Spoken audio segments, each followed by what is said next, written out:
There's a museum in Oxford which I kind of learned to draw in, which is called the Pitt Rivers Museum, and it's an amazing collection of like masks and kind of tribal stuff, whole collections of like weapons and costume, and all categorised by what kind of object they were. So I used to go there a lot and kind of draw. When I was a kid I was really fascinated by it, and they had a lot of African masks and strange stuff from like Papua New Guinea, and like items of sort of witchcraft and shrunken heads, things like that. So that was like a huge kind of influence on me, I guess.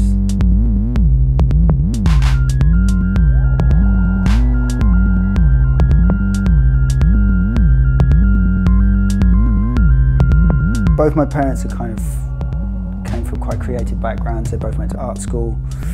My father's quite a successful painter and printmaker, teaches art.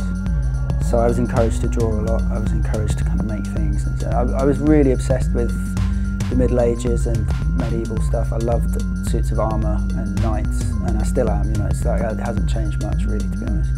And I was kind of morbidly fascinated with kind of dungeons and torture instruments and stuff like that.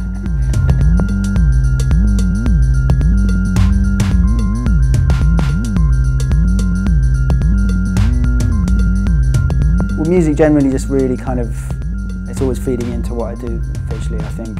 Whether it's drawing instruments or drawing characters that are kind of in bands, or if it's like just listening to stuff all the time. I'm always consuming music while I'm working. And I think for anyone that's sort of played music for a while or been in lots of different bands, you kind of, maybe you do have a bit of an affection for that whole kind of world and all the aspects of technology and things.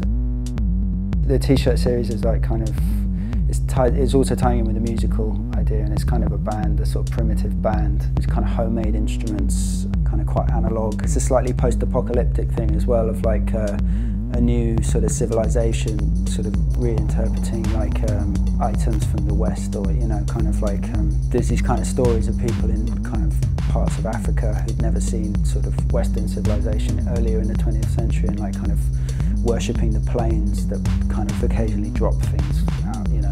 And I really like that idea of like a totally different reality.